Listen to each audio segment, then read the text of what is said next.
우리 인사할까? 옆에 분 안녕하세요. 감사합니다. 반갑습니다. 김종문 성도님 말씀 들어보셨죠?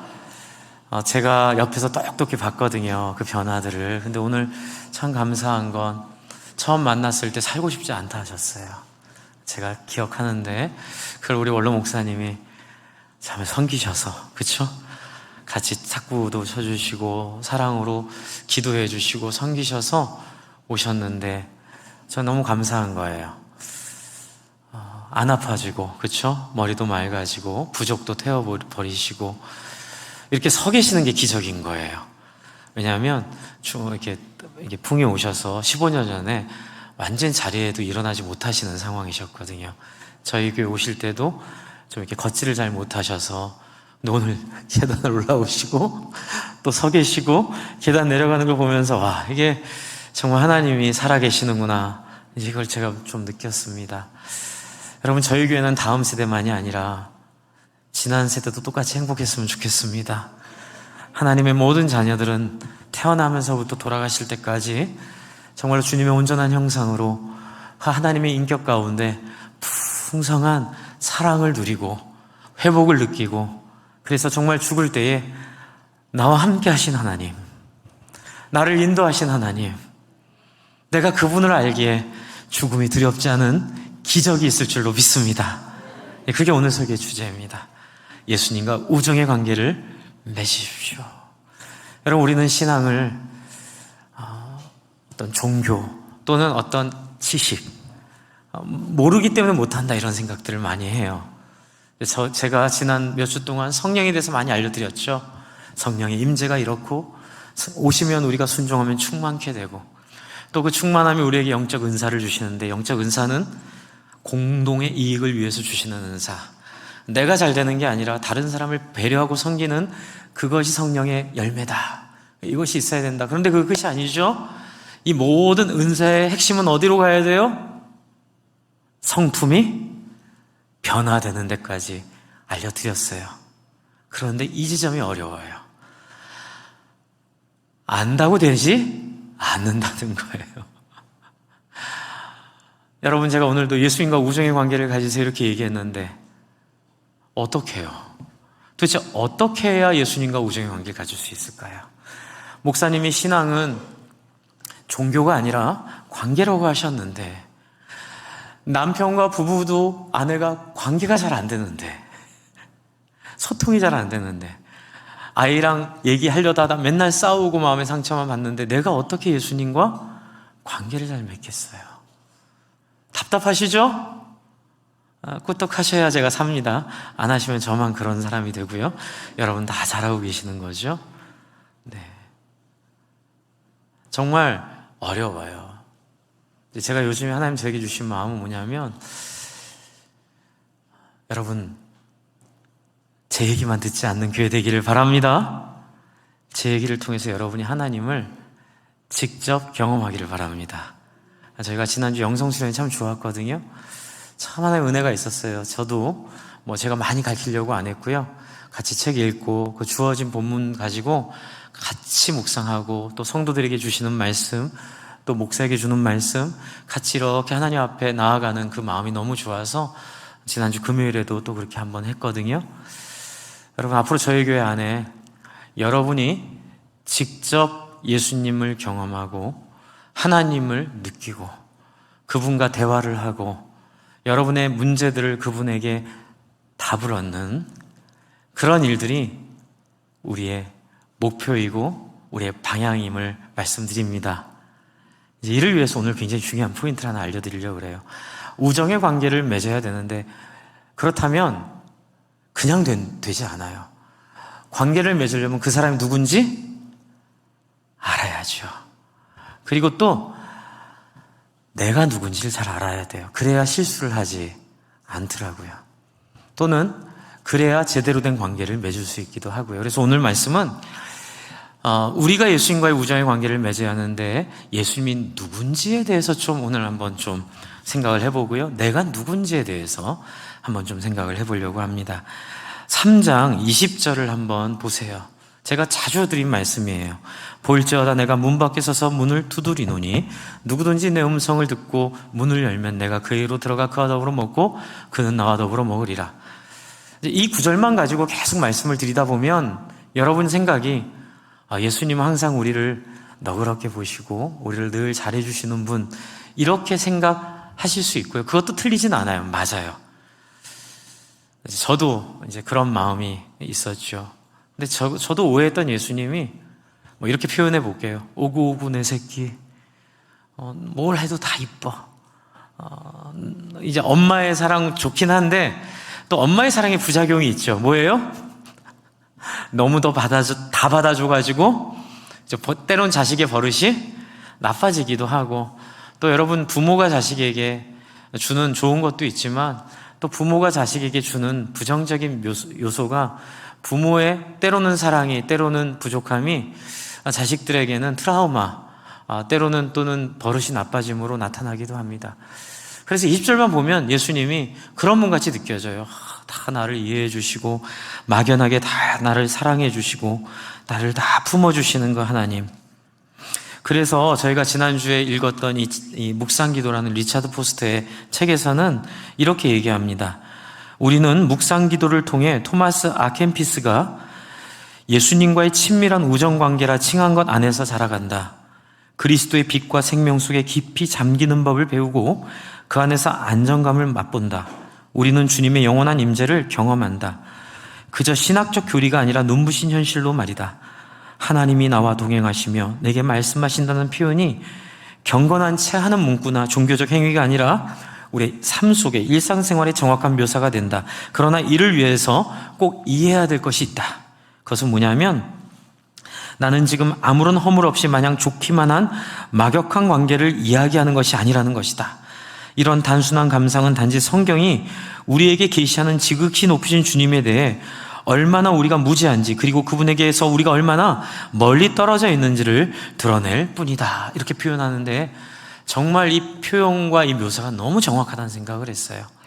그냥 우리가 여러분 막연하게 생각하는 그런 지성이왕 감천이라 생각했던 그런 신, 우리의 어떤 종교성 속에 있는 엄마와 같은 존재, 물론 엄마의 좋은 점 말고 또 이제 우리가 갖고 있는 한계들.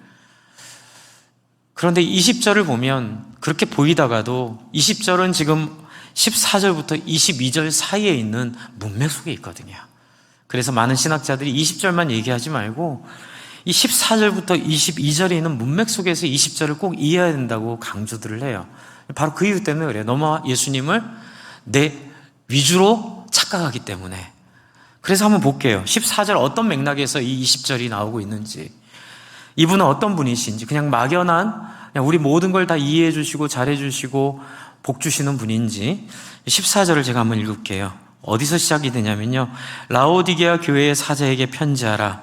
아멘이시오 충성되고 참된 증인이시오 하나님의 창조의 근본이시니가 이르시되, 당신의 교회에게 하고 싶은 말씀이 있는 분이세요.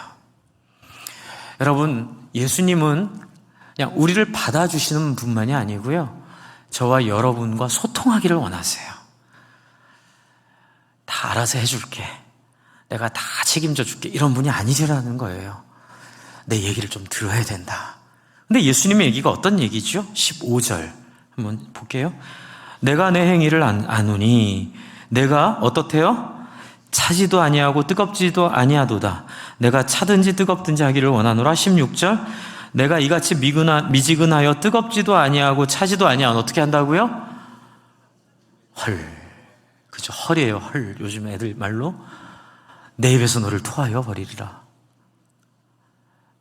헐이에요. 헐. 세상에 상상하지도 못한 말을 쓰는 거예요. 오구 내 새끼, 이럴 줄만 알았는데 예수님이 내가 너를 속이 미식거려서 토해버리고 싶을 정도로 지금 마음이 어렵다. 이제 깨는 거죠. 이게 뭐지? 이제 이걸 이해하기 위해서 먼저 좀 이해하고 싶은 거는 라오디게아가 어떤 지역이었는지를 좀 이해를 해야 될 것 같아요. 그 온천 사진 좀 보여주세요. 이 온천은 굉장히 유명합니다. 이 유명한 온천인데요. 잠시만요. 네, 이름을 제가 정확하게 파묵칼레 석회 온천이에요. 파묵칼레 석회 온천. 혹시 다녀오신 분 계실지 모르겠는데, 네, 저는 구글로 잘 구경했습니다. 유명하답니다, 이 지역에서. 그래서 아름답죠. 네, 그리고 저 물이 그렇게 좋대요. 병도 잘 낫고. 그리고 저 온천에서 나오는 가루들, 그게 눈에 바르면 그렇게 좋은 또 가루가 유명한 지역이래요. 이제 이렇다 보니까 다음 장 보여주세요. 많은 사람들이 이렇게 와서 목욕도 하고, 또 온천이 그 온천물이 식어서 저 밑에 저렇게 모이기도 하는 거예요. 마을 밑에. 저희가 작은 마을이죠. 저희가 어디냐면요. 다음 지도 보여주세요. 네, 이 지도를 보시면 대략 터키 정도에 있다는 거 아시겠죠? 다음 지도 보여주세요. 그 터키에 노란색이 온천이고요. 빨간색이 라오디게아예요. 이제 제가 좀 넓게 잡아서 그렇지 가까워요. 그래서 라오디게아는 저 온천 지역에 있는 배후 도시입니다. 그러니까는 저 지역은요, 좋은 안약, 그리고 온천으로 많은 사람들이 오고요. 그래서 뭐가 많아요? 돈이 많은 지역이에요. 사람들은 부유했고, 여러분 돈이 많으면 뭐예요? 패션의 도시예요. 또 좋은 옷감으로 아름답게 자기를 치장하고, 그래서 돈이 모이고 사람이 모이고 다들 휴양하고 싶고, 이제 그런 지역이었죠. 그 다음 장 보여주세요. 그래서 지금 저게 라오디게아, 옛날 라오디게아 도시를 발굴하고 있는 장면인데 얼마나 화려합니까? 저 건물 모습 일부라도 보고 있고, 또 건물 안에 저런 대리석이 정말로 좀 보존되어 있는 대리석을 보면 정말 대단하지요. 그리고 그 옆에 원형 경기장처럼 보이는 거 있죠? 지금이야 어느 도시 가도 저 정도는 할 수 있겠다 생각하지만, 그 당시에 저거는요, 뭐 무슨 두바이에 가면 있는 세계 제일 높은 빌딩, 뭐 뉴욕에 있는 가장 좋은 건물, 뭐 이 정도의 버금가는 굉장히 돈이 많고 사람이 많아야 지을 수 있는 그런 원형 극장이었어요. 저런 것들이 있는 지역. 그러니 어떻겠어요? 네, 사람들이 다 부러워하고, 어느 지역에서 계세요? 그러면 얘기하면 다들 뽀대나는 말하면 다들 그런 지역에서 있는, 바로 그 지역이 라오디게아 도시였어요. 그런데 15절 16절을 보시면 이해가 되시죠? 내 행위를 아노니 뭐에 비유해요? 온천수에 비유하는 거예요. 예수님이 라오디게아 사람들을 온천수에 비유하는 거예요. 너희 나오는 온천 차거나 뜨거워야 하지, 뜨거운 물이 솟아서 밑으로 내려가서 미지근해진 물을 담아놨을 때 아마 그 사람들이 느꼈을 때 미지근한 물은 별로 안 좋다, 이런 느낌이 있었던 것 같아요. 그래서 너희가 경험한 바에 의한 것처럼 너희는 그런 미지근한 물이야 지금. 그래서 16절에 있는 내 입에서 너를 토하여 버리라는, 아마 그 당시에 사람들이 온천수를 음용했을 때 뜨겁거나 차가운 물이 아닌 미지근한 물은, 여러분 이온수 미지근하게 드셔보셨어요? 그 알칼리수 뭐 이런 거 있죠? 뭐 우리 운동할 때 먹는 그런 포카리 뭐 있잖아요, 스웨이트. 그런 거 미지근하게 한번 해서 드셔보세요. 되게 미식미식합니다. 그건 차라리 차가운 게 맛있고요. 뭐 뜨겁게는 안 먹었는데 한번 먹어보랍니다, 오늘. 뜨겁게 한번 먹어보면 어떨까? 그런 느낌일 것 같아요. 굉장히 피부에 와닿는 설명을 하시죠. 여러분, 예수님이 이런 표현을 통해서 짚을 걸 짚으세요. 가만히 놔두지 않으세요. 그리고 17절에 보시면 뭐라고 하시죠? 내가 말하기를, 이걸 뭐라고 하죠? 나는 부자라, 부여하여 부족한 것이 없다고 너희는 말하지? 이 현실이죠. 그래서 돈 때문에 신앙이 변질돼 버린 사람들이에요. 돈 때문에 신앙이 변질돼 버린 사람들인데, 예수님 뭐라 하시냐면, 그러나 네 실상은 어떻다고요? 17절에 보시면 부족한 것이 없다고 하나 내 공고한 것과 가련한 것과 가난한 것과 눈먼 것과 벌거벗은 것을 알지 못하는도다. 어디에 눈이 가려서? 돈에 눈이 가려서, 지금 가지고 있는 자기의 어떤 경쟁력이나 자기가 갖고 있는 어떤 실적이나 자기가 갖고 있는 어떤 자랑거리로 인해서 눈이 가려버린 거예요. 제가 여쭤볼게요.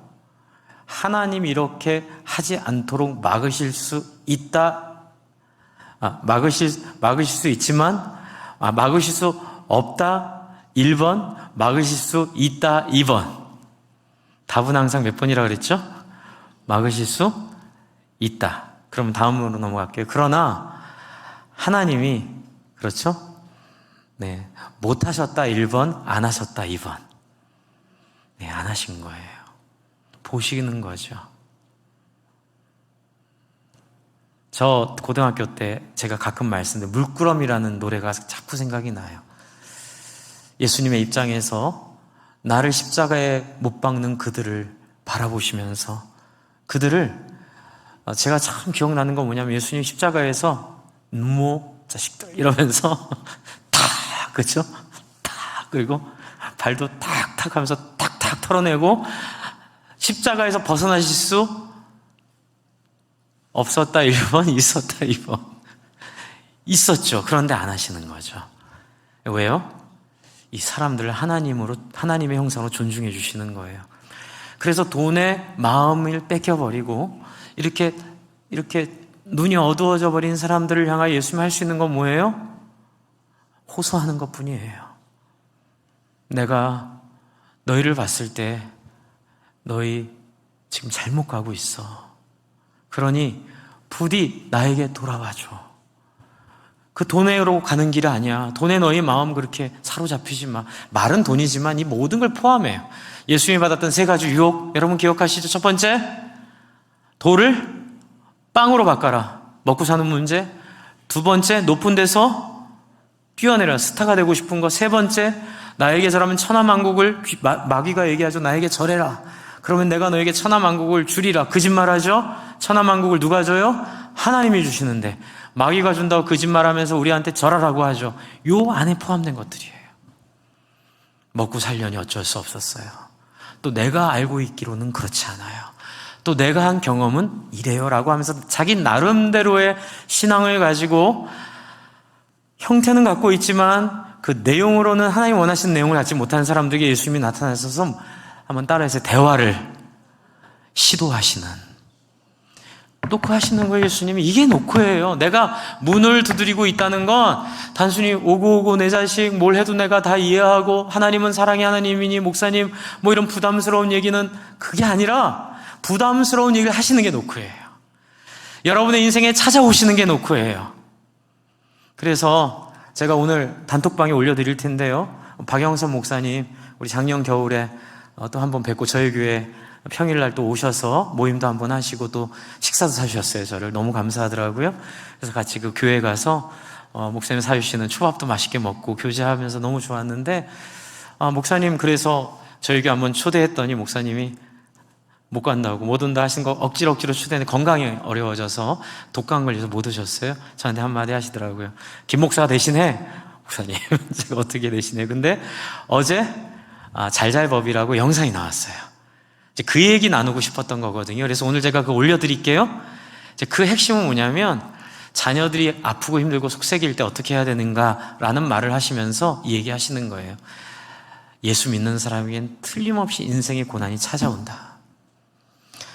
안 왔으면 좋겠지만 솔직히 말씀드리면 찾아옵니다. 근데 그 이유는 뭐냐면 여러분을 자녀로 여기시기 때문에 그래요. 찾아와서 여러분에게 맞는 스타일대로, 기성복이 아니라 맞춤형이에요.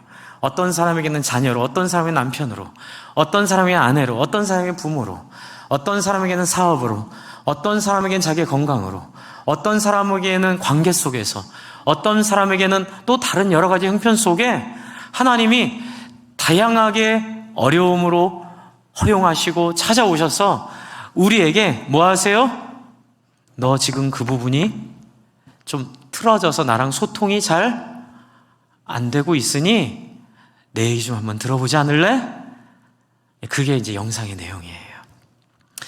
여러분, 제가 오늘 여러분에게 예수님과 우정의 관계를 쌓으려면 꼭 필요한 게 뭐냐면요, 예수님 노크를 어떻게 하시는지를 아는 거예요. 여러분, 예수님은 여러분에게 때로는 고통과 고난 가운데 노크하심을 깨달으시기 바랍니다. 누가 날 버렸나 봐, 하나님이 나와 함께 안 계신가 봐, 그 얘기를 시편을 보면 할 수가 없거든요. 그런데 우리는 자꾸 성경을 안 보니까 자꾸 우리 종교성 속에서 우리가 하는 이상한 계산 속에서 자꾸 이렇게 그 선앙당 신앙, 그렇죠? 비나이다 신앙, 지성이면 감천 신앙으로 자꾸 우린 예수 믿고 자꾸 글로 가려는 거예요. 아니라는 거죠. 하나님이 여러분에게 노크하시는 걸 두려워하지 마시기 바랍니다.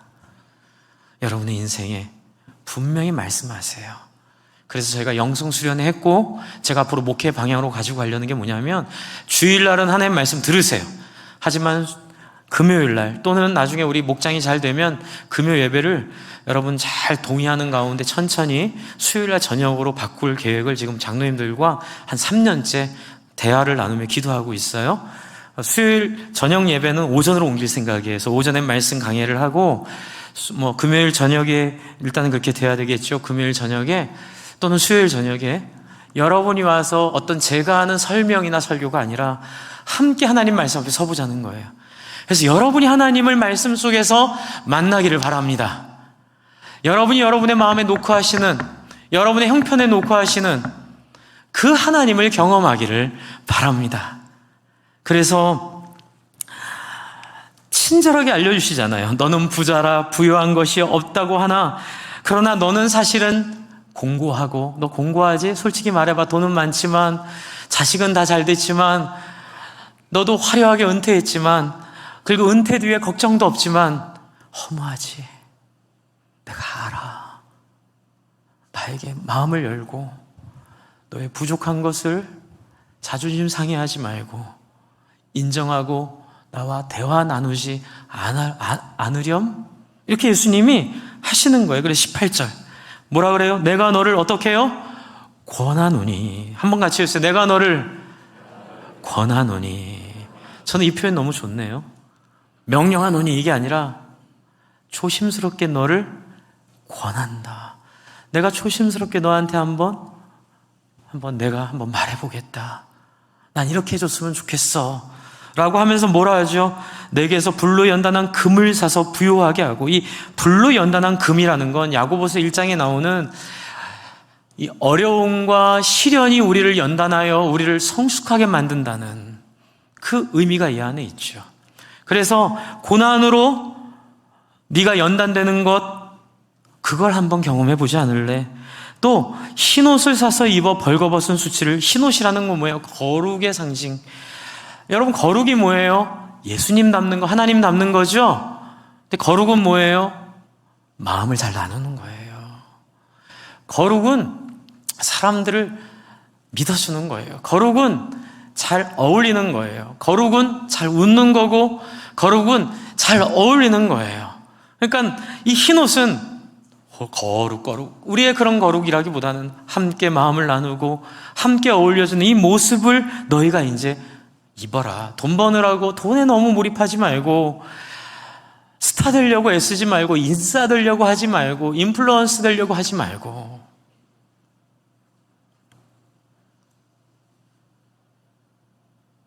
자꾸 이런 얘기하면 저도 좀 그래서 조심하려고 하는데, 죄송, 한 번 더 할게요. 자꾸 주식, 부동산, 코인, 투자, 투기, 아무리 좋은 거라 하더라도 자꾸 거기에 마음 써서 나에게 절하면 내가 이 천하만국을 너에게 주리니 라는 마귀의 유혹에 자꾸 넘어가지 말고, 돈을 벌되 사람 살리는 돈이 되기를 바란다. 할렐루야. 사람 세우는 돈이 되기를 바란다. 많이 나누는 것을 가르치는 교육이 되길 바란다. 이게 거룩한 옷을 입으라는 거예요. 그래서 너희 안에 있는 욕망과 탐욕의 수치가 그것으로 가려지도록, 그리고 안약을 사서 눈에 발라보게 하라. 이게 안약으로 유명했거든요. 그러니까 너희가 안약 팔아서 돈 많이 벌었다고 뻐기지 말고, 너희가 못 보고 있으니 안약으로 너희 눈에 발라보게 하라. 이렇게 권면하시는데 이게 다 뭐예요? 19절. 어떻게 사는 거예요?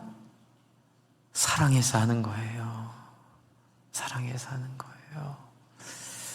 참 이게 저의 딜레마입니다. 여러분, 이제 목사님 참 오면 위로받고 격려받고 세움받고 가기를 원해요. 근데 저는 이게 격려의 방법이라고 봐요.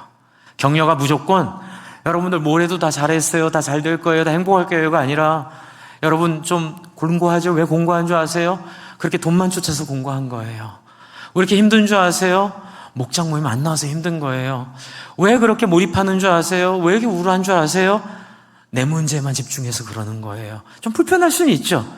그러나 여러분 이 문제를 해결하면 여러분이 진정한 해방을 누릴 줄로 믿습니다. 사랑하기 때문에 하나님이 하시는 얘기예요. 그래서 예수님은 이렇게 우리를 다루시는 분이세요. 그래서 19절 예수님이 어떤 분인지 오해를 풀어야 됩니다. 그분은 물은 내가 사랑하는 자를 책망하는 분이세요. 징계하는 분이세요. 뭐 하라고요? 나를 이렇게 다뤄? 다시는 교회 안 나가? 예수님 안 믿어? 이렇게 하라고 하는 게 아니라 어떻게 해요?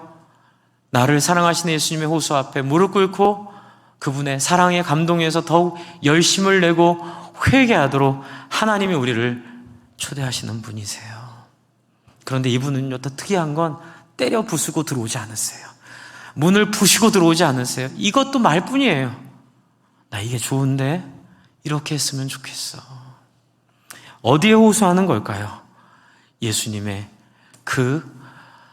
우리를 향한 그 마음에, 우리가 얼마나 예수님을 마음에 사랑하고 있는지 호소하고 있는 거예요. 누구를 사랑해 보셨어요? 사랑해 보셨죠? 사랑하면 그 대상이 원하는 거를 준비해주고 싶죠. 하다못해 아이들 케이크 살 때도 아이가 초콜릿 케이크를 좋아하면 우리 아들이 초콜릿을 좋아하지 딸기 케이크 주세요 이러세요? 이게 사랑이에요. 굳이 사는 케이크면 뭐로 사요? 초코 케이크로 사려고 하죠. 내가 안 좋아해도. 여러분, 하나님을 사랑하고 예수님을 사랑하면 이 마음을 들어야 되는 거예요. 그래서 하나님은 어떤 분이세요? 우리를 마냥 섬기고 사랑해 주는 분만이 아니라 그분이 이렇게 을이 돼가지고 막 이렇게 여러분 어디 사장 나와 이러잖아요. 여기 지배인 누구야? 어떻게 손님을 이렇게 다뤄? 그런 사장 같은 하나님이 아니고 그런 지배인 같은 하나님이 아니고 우리를 지도하시고 그분은 우리가 없어도 되지만 굳이 우리를 사랑하셔서 우리를 섬겨주시기를 원하시는 그 사랑의 하나님. 그래서 그분은 우리에게 때로 불편한 말을 하시기도 한답니다. 이유가 어디 있냐면요. 슬라이드 맨 첫 장 보여주세요. 슬라이드 맨 첫 장. 네. 한번 제가 읽고 빨강글씨 같이 읽을게요. 시작. 그의 음성을 듣는 것은 아무런 허물 없이 마냥 좋기만 한 막연한 대화가 아닙니다. 빨강글씨 시작. 친밀함과 경외감으로 압도되는 영적 경험입니다. 왜냐하면 그분 자체가 너무나 거룩한 분이기 때문에 그래요. 이 거룩함이 갖는 영적 에너지가 있어요. 그 다음 장 한번 보여주세요. 이것은 1장에 나오는 그분이 어떤 분인지를 보여주는 장면이에요. 요한계시록 1장 10절에 이 요한계시록을 쓸 요한이 9절에는 반모섬에 있을 때, 반모섬은 유배지였어요. 감옥이에요, 감옥.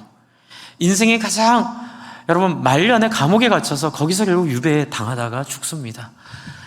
그 반모섬에서 있을 때에 그때 인생의 가장 마지막에 더 이상 기대할 것이 없고 어떻게 보면 인생의 가장 비참한 자리에 누가 나타나세요?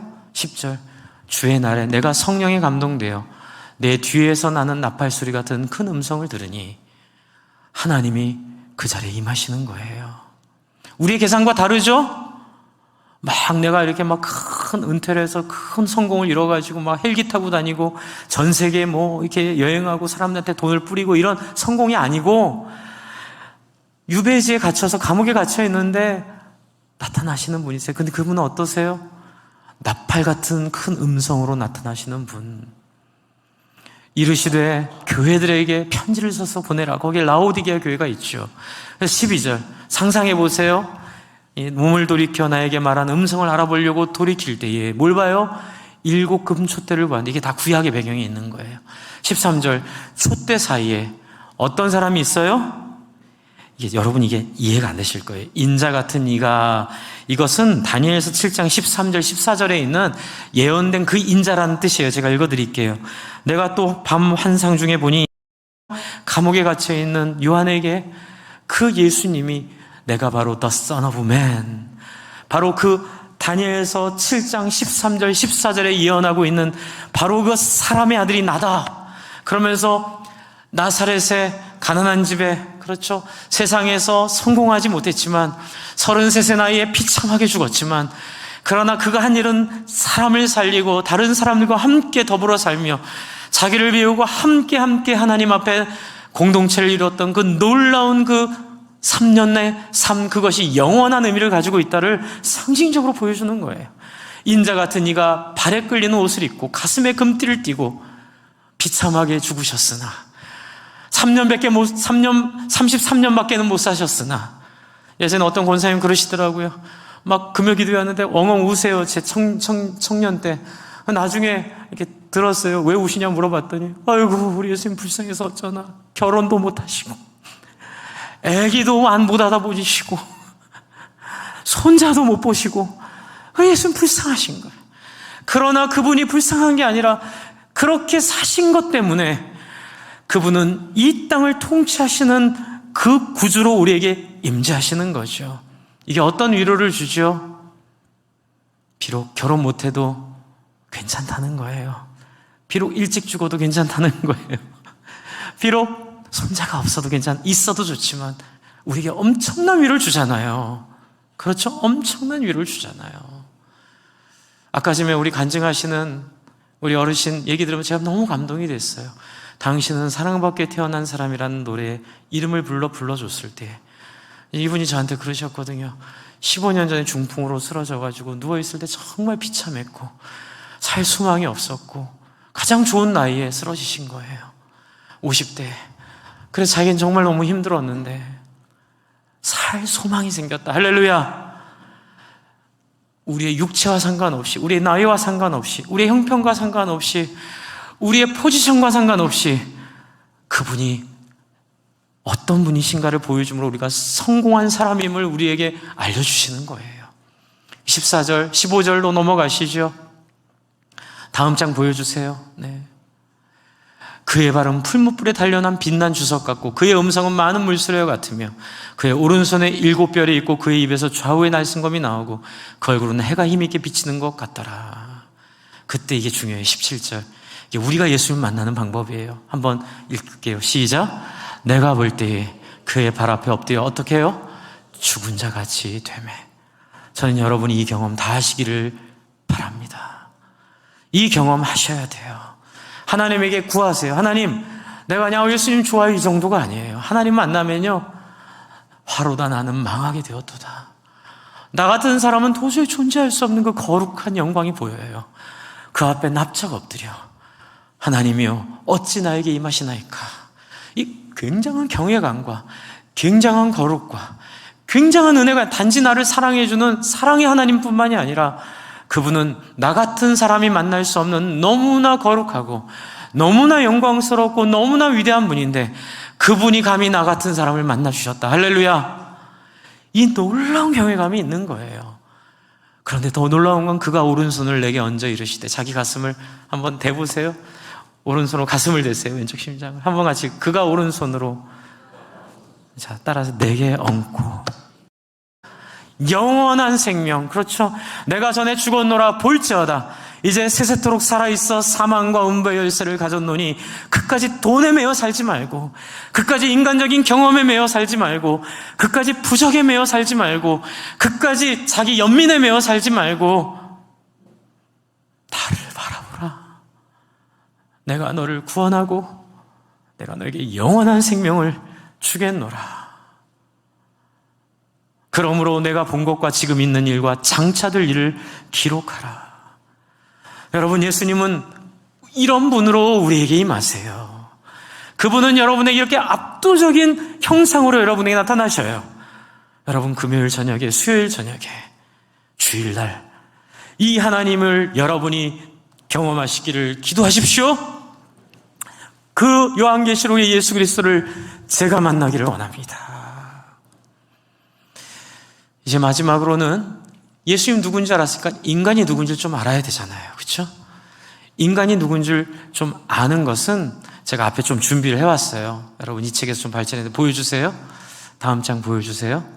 네, 두 가지 중요한 사실 주보에 제가 적게 돼 있거든요. 문제를 여러분 그 칸에다 풀으셔야 목장 모임과 살리가 있는데, 근데 이제 인간이 누군지를 알아야 되잖아요. 하나님 누군지 알았으니까 인간이 누군지를 알아야 되는데, 첫 번째는 뭐냐면요, 인간의 마음의 특징이, 그건 바로 인간의 마음의 변화에 대해 다룰 때 우리는 두 가지 중요한 사실을 명심해야 됩니다. 우리를 알아야 돼. 먼저 우리는 단순히 우리 마음을 어떤 틀에 맞게 짜맞출 수 있어요, 없어요?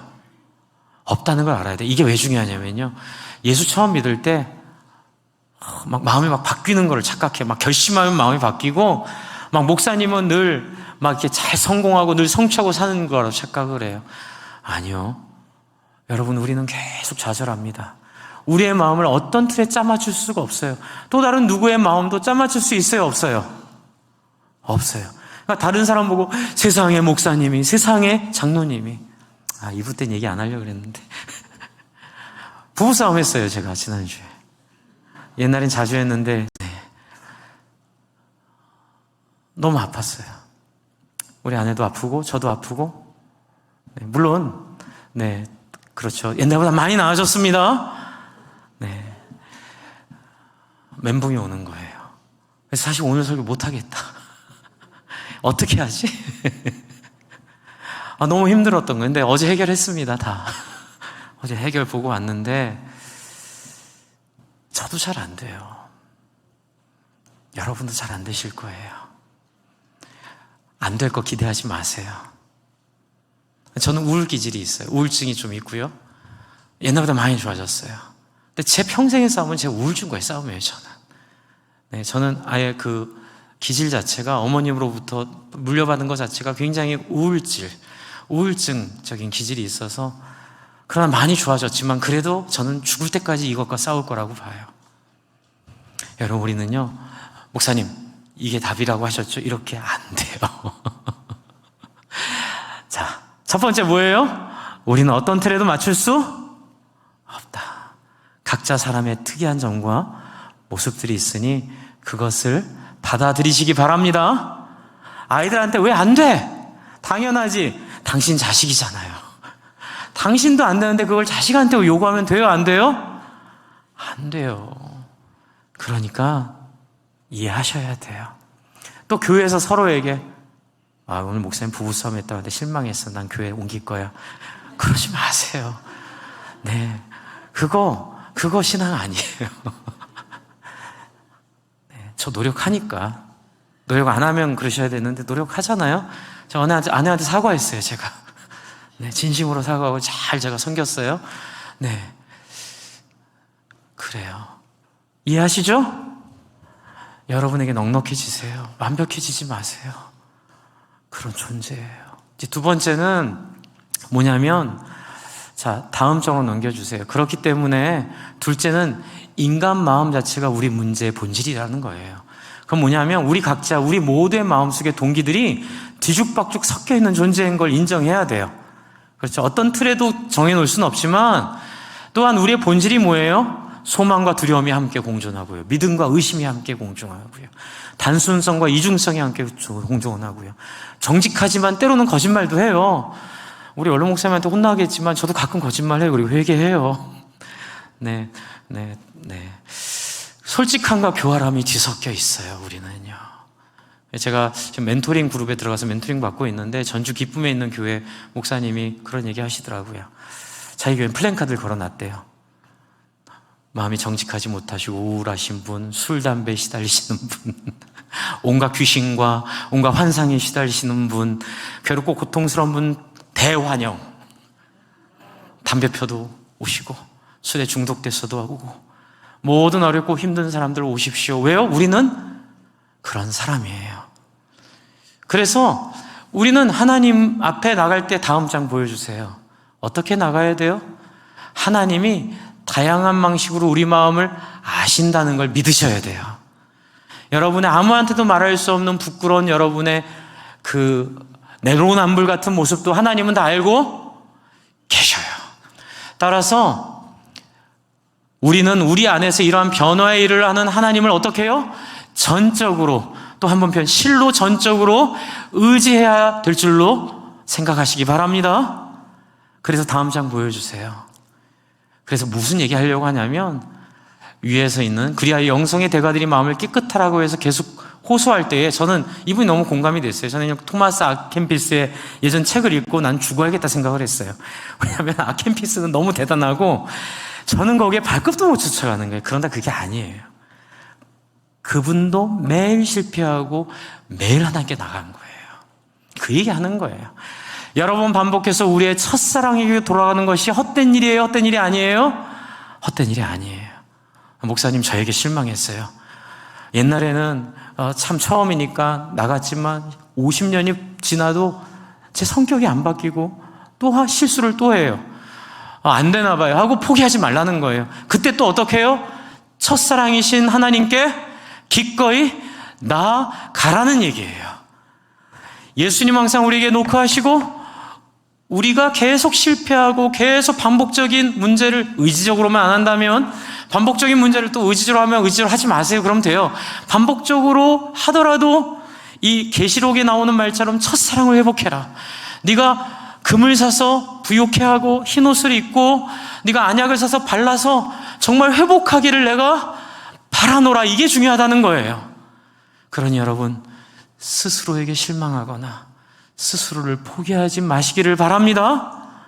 또 신앙이 지금 아주 충만한 분들도 앞으로 계속 평생 이 싸움이 계속 될 거예요. 죽을 때까지 계속 실패하고 또 하나님께 나아가는 것. 그래서 그것은 하나님께서 우리를 살피시고 우리 마음을 알아주시며 우리 속에 있는 모든 악한 행위를 뿌리채 뽑아버리시기를 계속해서 간청하는, 이게 믿음의 행동이고 이는 주님이 구원의 필수적인 측면이라고 말씀해주고 계십니다. 여러분, 오늘 말씀의 핵심이 이거예요. 예수님 우리에게 좋은 말만은 안 하시는 분이지만 그건 다 여러분을 사랑하시기에 놓고 하시는 고난으로 찾아오세요. 그러나 여러분이 그 고난 앞에 설 때 실패하고 실수하고 반복되는 어려움을 겪는다 해도 하나님은 그걸 다 이해하세요. 어떻게 하기만 하면 돼요? 인정하고 하나님 앞에 이 문제를 맡겨드리세요.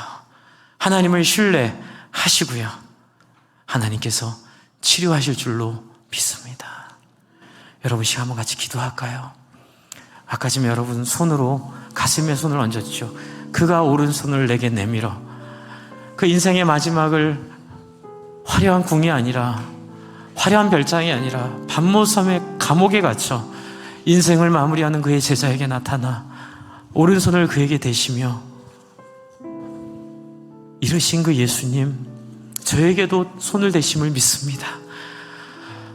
그 예수님을 만나기를 원합니다. 저는 우울증에 시달리고, 저는 늘 부정적이고, 저는 무슨 말씀을 들어도 또 실패하고, 그럼에도 불구하고 나를 포기하시지 않는 하나님을 제가 알았기에 그분께 다시 나아갑니다. 그러나 저를 또한 그렇다고 해서 늘 편하게 인도하시는 분이 아니라 나에게 필요한 고난도 주시고 나에게 필요한 어려움도 주시는 그 하나님, 제가 신뢰하고 맡겨드립니다. 하나님, 저를 다루어 주시옵소서. 제 가슴에 손 얹으신 그 손이 저의 고통을 사라지게 하여 주시옵소서. 내 안에 있는 문제들이 회복되게 하여 주시옵소서. 조금씩 조금씩 변화되게 하여 주시옵소서. 간증하신 것처럼 아팠던 머리 어느새 안 아파지고, 고통스러웠던 마음이 치료되고 덜 우울해지고 회복되며 기쁨을 누리도록 하나님 역사하여 달라고 우리 함께 같이 간절히 기도하겠습니다. 하나님 아버지, 저희가 함께 기도합니다. 하나님 앞에 하나님 우리의 마음의 문제와 우리의 생각의 문제를 가지고 하나님께 하나님 나아갑니다. 하나님 우리의 생각과 마음의 어려움들을 고백하며 하나님의 나라를 기억하고 그 마음을 따라갑니다. 하나님 아버지, 하나님 우리에게 말씀하시는 그 하나님을 알기를 간절히 소원하오니 하나님 우리와 함께 하나님 인도하여 주시고 하나님 우리 가운데 하나님 역사하여 주셔서 하나님 우리 모든 성도님들의 하나님 손을 아버지 낸 그 부분에 하나님 치료하여 주시고 고통을 감하여 주시며 하나님 아버지, 하나님 그분에게 나아가 하나님께 마음의 문을 열며 하나님 아버지 하나님, 우리가 하나님 그분에게 반응하고 나아가도록 하나님 인도하여 주시옵소서. 하나님, 나의 하나님 부족한 것들을 인정하고 그것들을 따라서 하나님 앞에 아버지 하나님 마음 상하지 말고 하나님 앞에 아버지 하나님 온전케 하여 아버지 하나님 도와주시기 간절히 소망합니다. 계속 손을 얹으십시오. 하나님 아버지, 이 얹은 손 위에 예수의 손으로 덧입혀 주시옵소서. 주의 손이 되게 하여 주시옵소서. 각자의 마음과 삶 속에 있는 모든 고통의 문제, 끊임없이 괴롭히는 통증과 끊임없이 반복되는 마음의 문제들, 끊임없는 나의 기질들, 그리고 죄들, 어두움들, 또 우리 안에 있는 모든 악한 의도들, 우리의 마음에 나도 내가 누구인지를 모를 것 같은 그런 복잡함들을 예수의 손길로 온전케 하여 주시옵소서. 하나님, 우리가 정리할 수 없습니다. 우리가 해결할 수 없습니다. 우리가 어떤 틀로 우리를 아버지 온전케 할 수 없사오니 하나님이여, 우리가 주님 만나는 그 순간에, 마음의 문을 열어드리는 순간에 하나님을 향한 삐지고 오해하고 상처, 왜 나에게 이런 고난 줬냐고 상처받은 그 오해를 모두 내려놓는 그 순간에 하나님 내 안에 찾아오시는, 내 방에 들어오시는 그 순간에 다 정리될 줄로 믿습니다. 우리 모든 성도님들이 하나님이 하나님을 압도적인 예수 그리스도의 임재를 경험케 하여 주시옵소서. 예수의 이름으로 치유받게 하여 주시옵소서. 온전케 하여 주시옵소서. 더 이상 우울증에 빠져있지 않게 하여 주시옵소서. 예수님 이름으로 기도합니다. 아멘.